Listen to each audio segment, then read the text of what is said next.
Welcome to 5 Round MMA, episode number 26. We are back with the action-packed episode, along with a review of UFC on FX. We take a look ahead at UFC 160, Velasquez versus Silva. And on top of that, we have two great interviews with Derek Harris and Darrell Montague. Please welcome Alex Ramirez and Albert Cita. Thank you very much. I appreciate you, Cita. You forgot to mention that this episode is completely natural and devoid of TRT. TRT free. TRT free. That's well, what I don't know. I think I'm going to start my. my cycle next week after seeing that performance.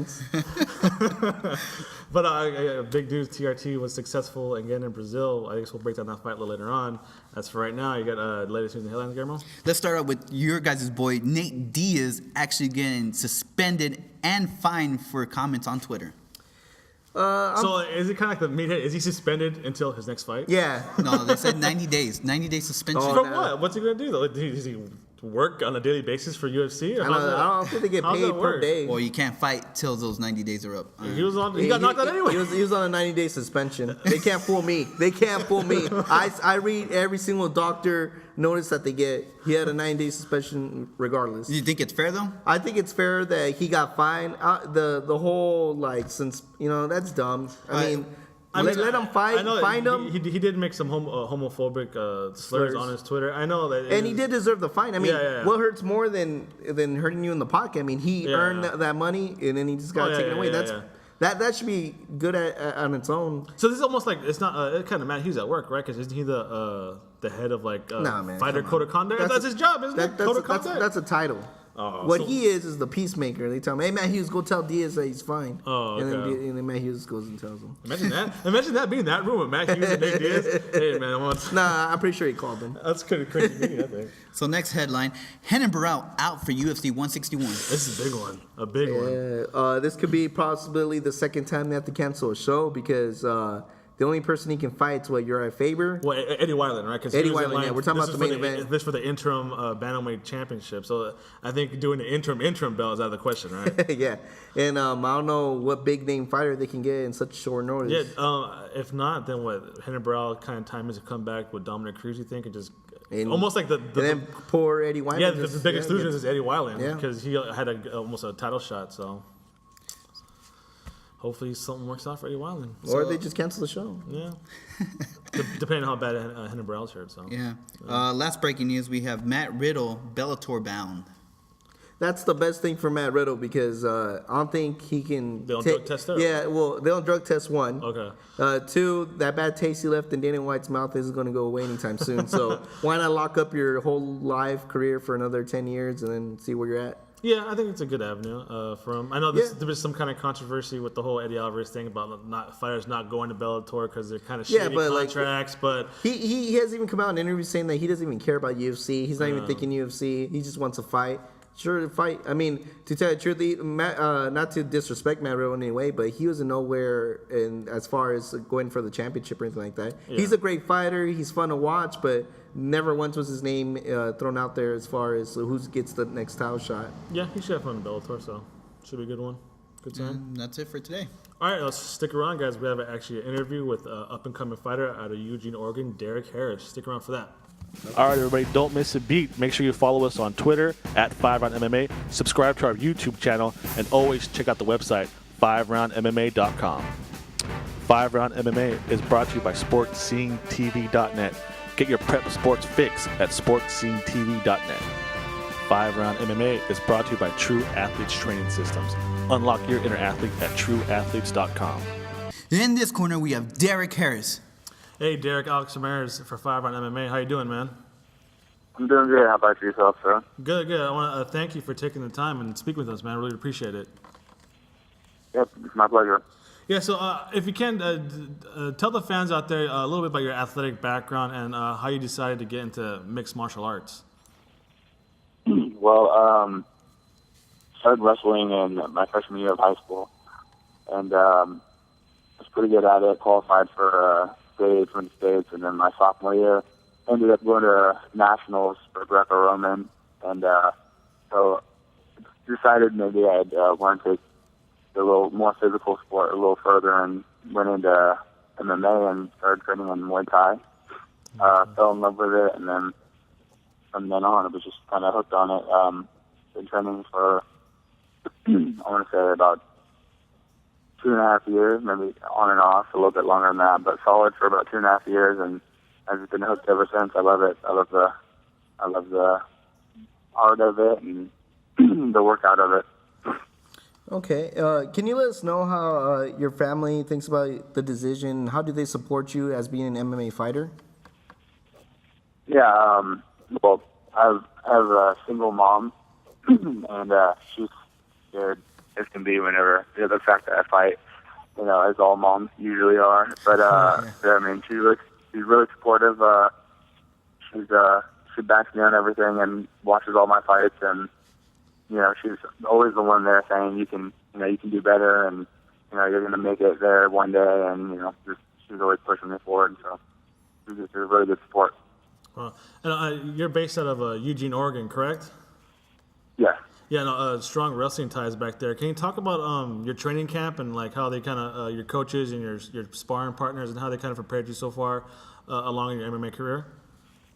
Yeah. Well, I've got a fantastic team. I train out of Midtown MMA in Springfield, Oregon, and one of my trainers actually is Corey Wyatt. He's a really good pro. He's undefeated right now. I believe he's 4-0. He was actually supposed to be in this season's The Ultimate Fighter. Oh, wow. But couldn't due to some complications. But I've got great training partners. We do a lot of sparring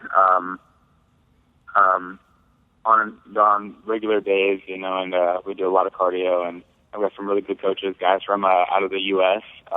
We've got a trainer. He's from Bulgaria and came in and trains us in our judo and boxing and stuff like that. And he's really good. And I couldn't ask for a better team, really. And I got a lot of guys who back me up, and I back them up and everything.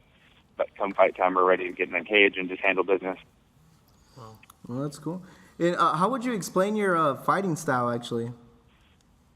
That's the funny thing. I on every application that I fill out for the fights that I enter, I always put signature.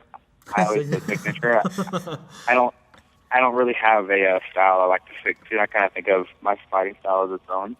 I'm really relaxed, and I just do whatever comes to me, whatever feels natural. So I'd like to label it signature. Oh wow, that's pretty cool. So I know you are planning on turning pro within the next year. Is that correct? Yes. Okay. So can you talk about the amateur level and the fight scene in Oregon? What's it like out there? The kind of type of fighters that it breeds out there in Oregon. The fight, there's a big level of competition here, even at the amateur level. Since being at Oregon, we've got Chael turning up over here, so we've got the SBFF league, and we got a good group out of Washington too that comes down to Oregon as well, and we've got the promotions around where you guys are at in Cali, but even as an amateur league, it's pretty challenging. I mean, it's still the same base as pro. I mean, minus the pay or the benefits and stuff like that, but it's still we're all fighting for one goal, and to become pro or be recognized in our weight class. So I'd say that the skill level's still the same. Everyone's fighting for the same goal. So I mean, it's definitely competition, and that's why I fight for competition. So. Okay. And what does being a mixed martial artist mean to you? Well, this is where it really gets personal. I believe that everyone, has their own purpose in life, to become the best person they can possibly be and stand out in whatever they're doing. I believe my reason of, to reach excellence is through MMA, to become, I've got my goal, and it to be the best MMA fighter in my weight class, that light heavyweight, and, become the best me possible that I can become. And,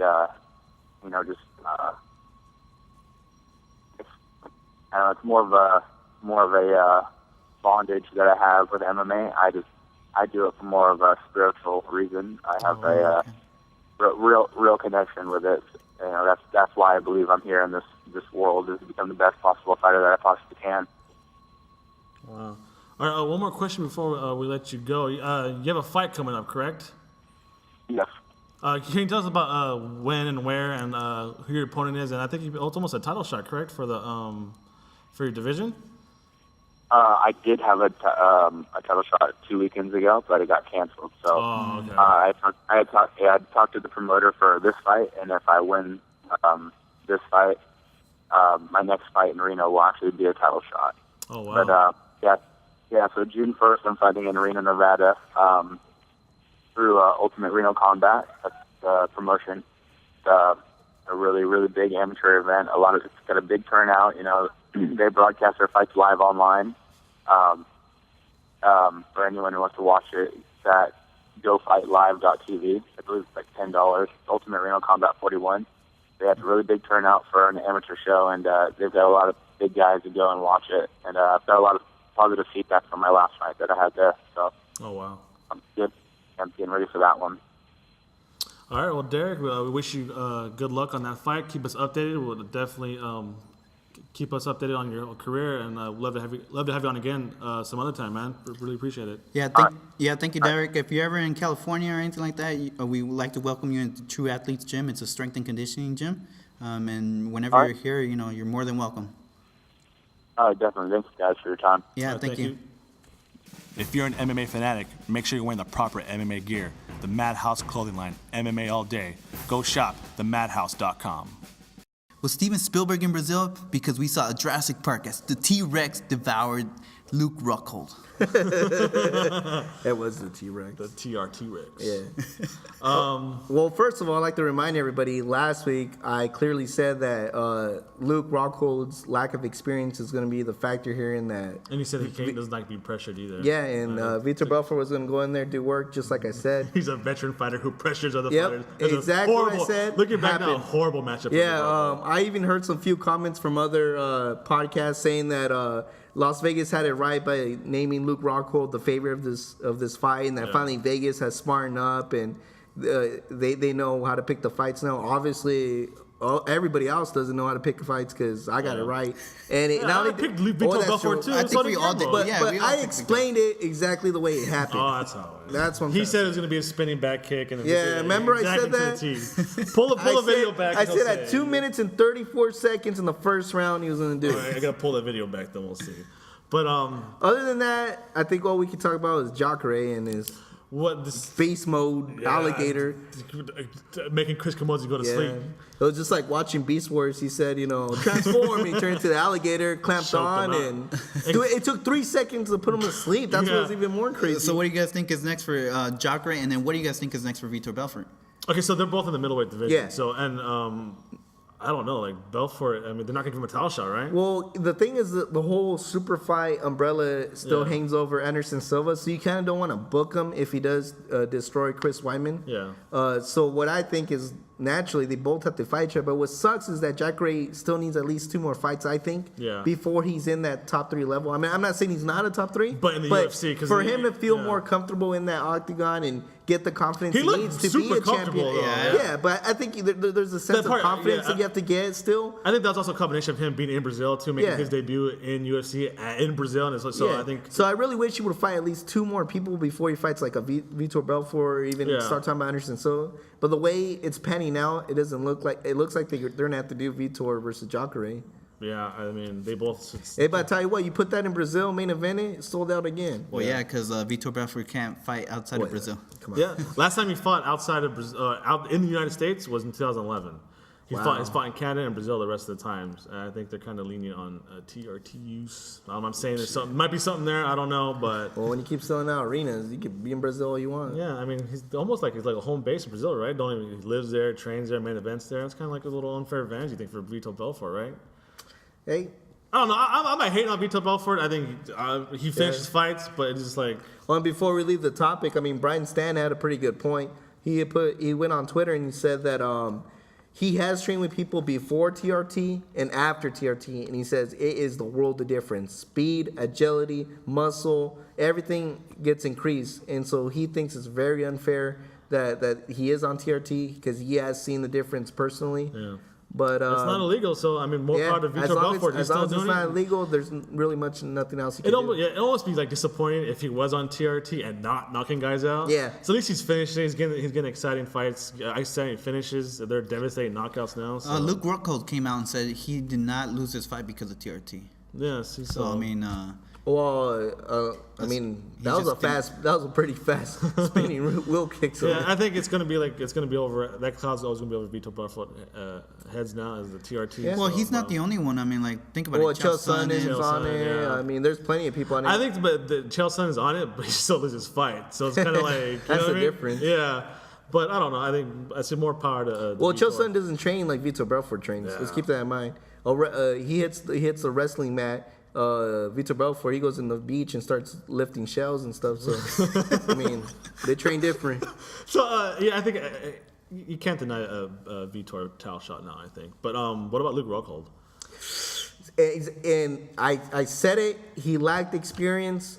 I really wish he would just got his feet wet and not jumped into the water like that. And see, look, all what happens now is he gets a loss in his record. And he's gonna start where he should have started, which is in the bottom of the barrel now in the 185. What about Jock Ray? He has to go. He has to go. I don't even think he's ready for. They'll give him Michael Bisping yet. He has to go under that. Yeah. Hopefully he can get Tim Boach. Hopefully. Yeah, maybe He gets Tim Boach and then works his way up. You can't even see David Meyer. I think David Meyer's too. David Meyer's close. Well, to David Meyer's at 170 now. Oh yeah, 170. Yeah, sorry. So I mean, but yeah. Yeah, but they're Tim Boach, Okami. You should have called me. Yeah, see those guys. I don't think they match him up with. I think he'll be lucky to get Tim Boach or Costa Philippou. No. No, well, I said Jock Ray versus Luke Rockhold. What do you guys think? I don't know. I don't like that either. Jock Ray's on a roll. I want them both to get some fights in before we start talking about them. They're both still fresh. You know, let the crowd get to know them and then put them up against each other. Yeah, not the not the debut Luke Rockhold wanted, but got to deal with it. Fight goes on. That's it for the UFC on FX8. All right, guys, stick around, guys. We have an interview with one, probably, if not the top ranked flyweight not in the UFC, Darrell Montague, who had a big fight this past weekend in Ontario, California. So stick around, guys. It should be a great interview. If you're an MMA fanatic, make sure you're wearing the proper MMA gear. The Madhouse clothing line, MMA all day. Go shop themadhouse.com. In this corner, we have Darrell Montague. Hey, Darrell, Alex Ramirez here from FiveRoundMMA. Thanks a lot for taking the time to speak with us, man. Hey, what's up, man? Hey, thanks for having me on. Hey, no problem. This past Saturday, you actually main evented in your hometown for Submission Promotions, Inland Empire Strikes Back, an exciting fight that you actually won. Can you go through your emotions leading up to the fight, like what it was like main eventing in your hometown? It was pretty cool because I haven't fought locally in a while, and to fight in such a nice arena. I mean, most of the time, all the same people that have been buying tickets from me since I started have been going out to casinos way out in the middle of nowhere, going way up north to Tachi Palace, Long Beach Fight Night, which was awesome. But, I mean, right here in my hometown in this giant arena, my friends had a blast, so it was cool, man. I was really happy to fight there. Yeah, can you speak about your journey almost, like how you said fighting way out into the amateur fights, then finding these obscure casinos to now in a nice arena and then almost on the verge of the big time UFC. Can you just speak a little about your journey on the road in your MMA career? Yeah, I mean, amateur-wise, it wasn't too much of it. There was no commission for an amateur, so the only amateur experience we were able to get was also smoker fights, basically illegal MMA fights. So, I mean, I didn't really actually have an amateur career, just fights like that. I mean, fighting guys whatever weight, pretty much. Oh, wow. I never had anyone my size, so dang, that's old school. basically how I got into the sport. Wow. And then actually, your fight yesterday on Saturday, it went pretty quick. I think it just shows about how much talented you are as a fighter. Do you think, how frustrating can it be that you are a top 10 flyweight and not in a major organization? It's a little frustrating, but I figure I just keep doing my job. The time will come when I get my chance. I'm going to do the best I can to, get as far as I can there. Yeah, can you speak about a little bit about your emotional and your coaches and your family and how they kind of guide you through, when you become frustrated at times if stuff's not going exactly well in your MMA career right now? I wouldn't say things aren't going too well. I mean, I'm improving. This time that I'm not in the UFC is only just giving me a chance to. By the time I do get there, I'm just going to be that much better, you know. So we're not taking a negative look at it at all. We know eventually we're going to get there, and we're going to get to a chance to fight for the belt. We might as well be as good as we can when we get our chance, you know. Oh, wow, that's so Okay. And just like, keep it positive, bro. yeah. and like, do you guys have like a strategy in mind? Like, is the strategy is to improve the record, as in like take as much fights as possible, or pick and choose better opponents? Yeah, because your opponent, Darrell Montague, he was no joke too. He's a pretty solid flyweight. Yeah. Yeah, I want the best fights I could get. I don't really think there's a point to go out and fight bums all the time. So I train my ass off. I train consistently like I'm fighting, so I never really take a break off the training. I'm always trying to get better, so I want to take the best guys I could get. I mean, I don't want to fight bums. I want to just take the best guys. Wow. Can you talk about your training camp, Millennium MMA, and how they've kind of supported you so far? Oh, man. I mean, I've been training there since I was 16 years old, or 18 years old, but I've been training with Batista and Mansouri since I was 15 years old. So, Wow. I mean, they're my whole career. If it wasn't for them, I don't know where I'd be. Wow. Okay. And then real quick before we let you go, so what's next as far as your game plan? Are you going to go back to the gym for a while, maybe take a month off, or go back into it?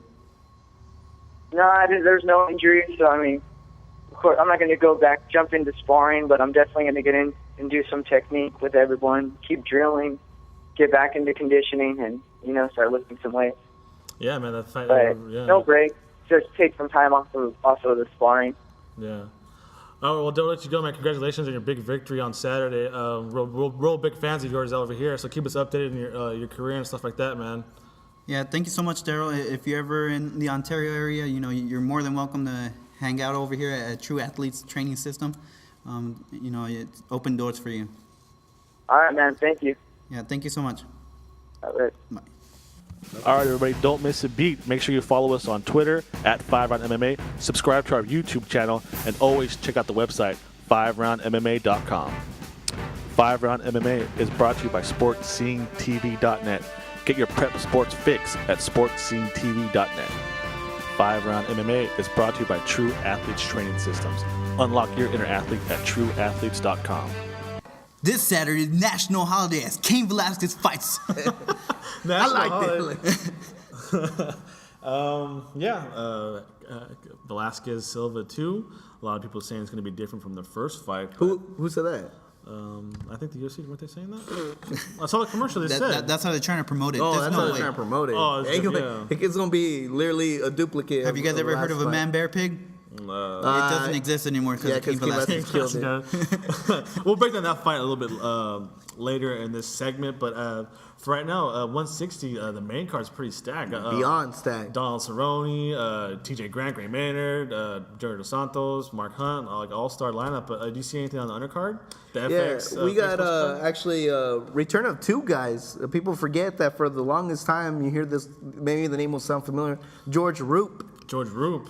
His name was being thrown around when he first came into the UFC, and then of course Brian Bowles. His opponent, Brian Bowles. His opponent, Brian Bowles. No stranger to any hardcore MMA fans, right? And I mean, after what Uriah Faber did to him, it looked like he was a nobody, but his record shows otherwise, and who he has fought shows otherwise. Yeah. So this is pretty much a bounce back for both of them to kind of put their names back out there. Yeah, should be a good, entertaining fight. I think. Yeah. And Brian Bowles is no joke. And then just to mention real quick, I mean, Colton Smith's on the undercard. Do you care? I don't know if that's up to you. I don't care. Well, thank you for that. But the real one we need to get to is we got Tough Enough finalist Dennis the Menace Bermudez is going to face against young Max Holloway. Yeah. And this is a very, very big fight. I mean, you got younger Max Holloway and Dennis Bermudez, who's on a tear right now. He's quickly earning a reputation of one of the fight of the night every time he fights, isn't he? Well, you got to freaking kill the guy to keep him down. I mean, you literally give him the hardest shot. It looks like he's out, and then he wakes up 2 seconds before the ref can get to him and stop the fight. And he comes charging at you, and he swinging comes back out. charging me at. So he's been very entertaining. I mean, that's awesome. I really hope he wins. I mean, Max Holloway isn't no joke, and I really wish Max Holloway the best of future, but Dennis Bermudez is going to just I think attack this guy. if Max Holloway does decide to go Dennis Bermudez's pace, then it's going to be a great fight, I think. Oh, man. So it's probably 5 of the night right now. Yeah, it should be interesting to see what Max Holloway does to counter Dennis Bermudez's energy and stuff like that. But I think that's pretty much it for the undercard, right? Yeah. The main card, I think. The first fight, just on the main card, you got Donald Cerrone versus KJ Noons. Cowboys trying to bounce back from that loss to Anthony Pettis. And KJ Noons is just trying to stay relevant. So Is that what it is? yeah, After it's controversial. Yeah, well, I mean, KJ Noons was somebody probably 5 years ago. I mean, he had a win over Diaz. He had his fights with Melendez, but he, I mean, even the Ryan Couture fight, he lost. So he's kind of like in limbo right now, and he needs a very big win. And Donald Cerrone, he knows what he has to do to get back where he was at. That's almost as it is. Like Donald Cerrone, you have his talents. You know what you need to do to go and do it. And He's just getting especially since the way he lost against Anthony Pettis. Yeah. And then Diaz. Yeah. So he might he might come out on fire. I think this one. Yeah. I think he knows, like, even though it's only one loss against Anthony Pettis, but he knows it. So that was a big fight. That fight had a lot of implications. Yeah, on but it, he knows his back is against the wall as far as title contending. Yeah. If he ever wants to fight Ben Henderson, he knows he cannot lose from this point on. Especially no disrespect to KJ Coons, but yeah. he needs to beat these guys. Yeah. So I mean, maybe the Cowboy will saddle back up and ride off the sunset again, victorious. And then we got a lightweight bout, Gray Maynard versus TJ Grant. Not just a lightweight bout, no more contender, right? Blazing TJ Grant came out of nowhere. I mean, he has been around, and out of nowhere he just started beating everybody left and right, and he's being held as the next light heavyweight, but he has to get past a very tough opponent. I was a little surprised when this was announced as a number one contender match, especially because Gray Maynard, he wasn't really. Well, he's coming off of a win. Yeah. And but that Clay Guida fight wasn't really. Well, yeah, that's true. It wasn't really a fight. Yeah, and then obviously he has epic battles with Frankie Edgar, but I mean, I would like to see a couple more wins. Well, I think the way they matched it up was you have this experienced fighter who has fought for the belt, and then you have this up and coming fighter. And so if he can beat the veteran, obviously this is a retaliation shot. But if the veteran can defeat this hungry guy that's on fire, why not give him another title shot? TJ Grant's making a lot of guarantees where he's saying you'll remember my name after this fight. So. Should be a very good and interesting. I mean, this card, my mind's already been blown. Yeah, I know. I got so much right thoughts going through my head. I want to talk about this fight. Yeah. We can literally spend a whole segment breaking down each fight because that's how stacked this card is. is. That's how important every fight is too as well. So and then we got friends to 5-Round MMA. We have light heavyweight Glover Teixeira versus James Tahuna. If you haven't seen our Facebook, he does do the 5-round high five. So he is friends to 5-Round MMA. Glover Teixeira. Is he good personal friends? No. More like an acquaintance. Yeah. But still. You kind of threw me off there. Her personal friend. I mean, we talk from time to time. I mean, I don't know what he's saying, but we talk from time to time. Yeah, my Portuguese is still kind of rusty. He's supposed to be the savior of the light heavyweight division, savior from John Bone Jones. Yeah, but James Tahuna is still. But James, that's the step thing. up what we said. But it was supposed to be Ryan Bader, right? Yeah, but Ryan Bader got hurt. So we got James Tahuna in. But even with Ryan Bader step up competition for Glover Teixeira. So yeah, that's true. But James Tahuna is a good fighter. He's not a named fighter. But I think if Glover Teixeira can finish this in the first round in a very impressive fashion, he can get He can steal that first contender from Machida and Alexander Gustafsson. Yeah, well, Machida, they're calling on each other. So that's true. If he does come out impressive, he has to be super impressive in the first round. Yeah. Then Dana White isn't going to hesitate, and he's going to give Glover Teixeira that last shot on John Bone Jones because John Bone Jones only got one more opponent in 205. Well, I thought it was 1 or 2, right?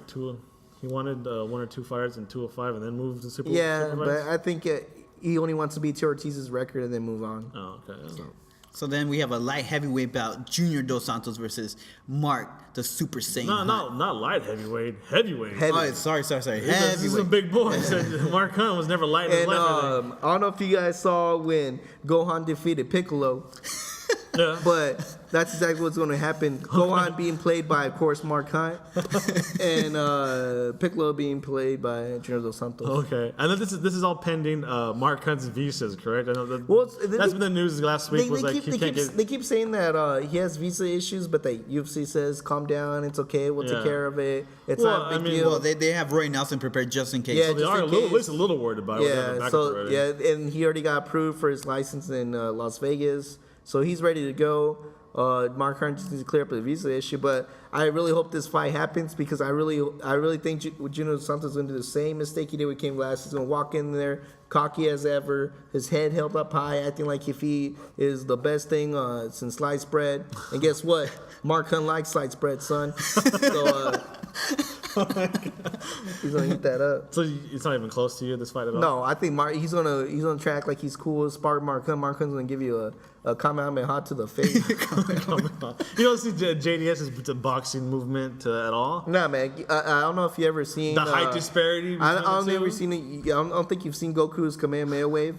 Well, it didn't work. It's for very Stefan fast. Struve. And Yeah, well, Stefan Struve and JDS are two But different levels. you though. said the height difference. Yeah, but the height and then also the head movement. And then we also have Stefan Struve just sits Kyle there. Kent factor. Mark Hunt can go up to at least 10. Kyle Kent times 10. Everybody Dragon Ball knows Z this. I guess Wait, so. Episode? he's the Super Saiyan Hunt. The Super Samoan Saiyan. Yeah.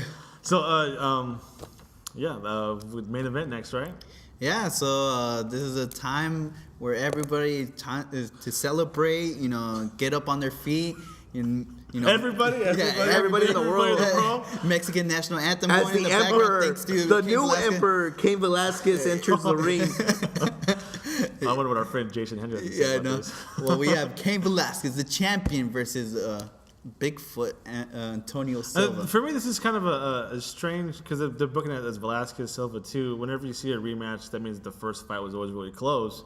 But this was not the case for their first match at all. Bigfoot got lucky he escaped with his life in that fight. I was watching the fight, and I was throwing towels at the TV, trying to get the ref to stop it, because, man, that was a bloodbath. Yeah. But since then, Antonio Silva has 2 impressive knockouts. He put Alistair Overeem in his place and kind of stole a title shot away from him. But he has a little. You can give him the fact that he has some momentum coming into this fight. He has momentum, but that's all he has coming into this fight, and that's momentum. That's it. He's still the same fighter. Between each fight, I haven't seen a big improvement. For him to say that his stand-up is better, I don't know what he's talking about. I don't even think it's going to stay he was standing he was getting eaten up alive by Overeem in that first round. Overeem got cocky. Overcocking? Yeah. No pun intended there. Yeah. And then he didn't really respect them, and that's what happens when you don't respect the heavyweights. I mean, these guys are big guys. Cain Velasquez, trust me, he never disrespects anybody. He goes in there and he's going to finish it. That's going to be key. Yeah, I think even though he did beat Bigfoot before and in such a devastating fashion. And what sucks for Bigfoot, too, he can train his wrestling all he wants. The problem is the way he's built as a Bigfoot, all you got to he's going on the floor. Scooch him over. Yep. But you don't see him a scenario like he did with Fedor. Maybe like if Bigfoot does get on top of Cain, he just smother him. No, will Cain's wrestling just be able to? The only way Bigfoot has a chance is the same way Czech Congo rocked Cain Velasquez. That's when Cain Velasquez is shooting in, and then he manages to catch him for somehow. But come on now, everybody knows Bigfoot has timing like I don't know, a diesel truck. You can see that thing coming from a mile away. And like he does train with the Nogueira brothers, and Big Nog did lose to Cain, so it's not really got the inside, and with JDS as well. But like, well, technically, Cain beat that whole camp. Yeah, the whole But it should be pretty interesting. You want to do picks for the main card? Yeah, let's do the picks. Let's start with the first one. We have Donald Cerrone versus KJ Noons. Now, you can make a statement that Donald Cerrone is our boy. He is your boy. You guys always pick Donald Cerrone to win. You know what, Guillermo? I'm gonna pick him again, Donald Cerrone. Yeah, I'm not dumb. I'm picking Donald Cerrone. I'll take KJ Noons. He has something to prove. KJ. Yeah. Guillermo. Take that to the bank. We have Gray Maynard versus TJ Grant in lightweight bout. I never go against Maynard. Never? Never go against Maynard. The man who couldn't finish Frankie unless he's fighting Benson Henderson. But I think he's going to put out that flame from TJ Grant. I think so. Yeah, it seems like the bully might come back in this one. Yeah, I think the bully's back. Nah, I got TJ Grant. Do you really? Yeah. Wow. Oh, wow. Next, we have light heavyweight Glover Teixeira versus James Tahoon. I can never go against a personal friend, so I will go for Glover Teixeira. I'm going for Glover too, but I want a devastating knockout. Like I want the big finish just for his This sake. And Glover just- Teixeira we kept hearing about. I kept hearing the one about. that Shogun wouldn't fight, Yeah. that nobody wanted to fight. I thought he was gonna knock me out when he did the high five, the 5 round MMA high five. So yeah, I'm rooting for Glover Teixeira just because I want to see that Glover Teixeira show up. And then I have Glover Teixeira as well. So heavyweight bout: Junior Dos Santos versus Mark the Super Saiyan Hunt. Come on, is this even a question? Yes, I'm asking. Yeah, you. I got Who's Mark gonna Hunt win? winning by Kamehameha wave, probably in 2 minutes within the first round. Girl, who you got? I got Junior Dos Santos actually winning. I think at the end of the day, one punch can knock out Junior Dos Santos from Mark Hunt, but I don't think Junior Dos Santos will allow that. I think he. Junior Dos Santos can take a sledgehammer into that octagon and he ain't knocking out Mark Hunt. I'll tell you that right now. Yeah, I'm not saying he's knocking him out. Yeah, I'm not saying he's knocking out. I have JDS as well. I think his boxing is a little more superior. Do head movement if he wants to. He can take it down to the ground and do some jiu-jitsu if he wants to. But he could literally pepper Mark Hunt all day with jabs. These are the matchups I like the best because then it shows how more intelligent I am in MMA. We'll see. We'll see next Saturday. Or he can look like the fool here. Yeah. How those emails coming in, right? Albert, remember headline them. Albert, you're wrong. The only way Junior Dos Santos is winning is if he takes a sensu bean before the match. Oh my goodness! Here we go. Dragon Ball Z. Now we have the main event: Cain Velasquez versus the last remaining Bigfoot on this planet, and it goes extinct. Was that your pick? I got Cain Velasquez. Yeah, I got Cain Velasquez by murder. So Yeah, I think that first fight was just so devastating that you can't really see what Bigfoot can do unless he tries to smother Cain. But I think Cain's too quick to sweep out there and just, yeah. Bigfoot, it can be a valiant effort, but I think Cain reigns again. Yeah. So we celebrate Saturday. So that's it for today? Yeah. All right, so I want to give a big thank you to Darrell Montague for the awesome interview, also for Derek Harris as well. Make sure to follow them both on Twitter and on Instagram. You can find them both, Darrell Montague and Derek Harris. I want to thank the Madhouse Clothing Line, MMA All Day. Go shop their awesome clothes, madhouse.com. Big thank you to True Athletes for letting us hang out here and talk some MMA. you can follow him at True Athletes TS. True Athletes TS. Got some great deals coming up. So make sure to follow us on Twitter at FiveRoundMMA. And we're also on Instagram too as well. So I think Albert's going to post his lunch and dinner every day too. So you guys can check that out. So always check out the website, FiveRoundMMA.com. Follow us on, subscribe to us on iTunes and YouTube. And Yeah, whatever. just a couple thank yous to Submission Promotion for yesterday. Yeah, submission promotion, yep. For Saturday, and then Top Rated MMA. Top rated MMA, Albert. I'd just like to thank your executive producer, Ruben Lopez, George Carrillo. We got our sound engineer, Ollie the Trolley, our technician, Big Game. Yeah, Big Oh, I Game. got You got it it. Thanks, everybody, for listening.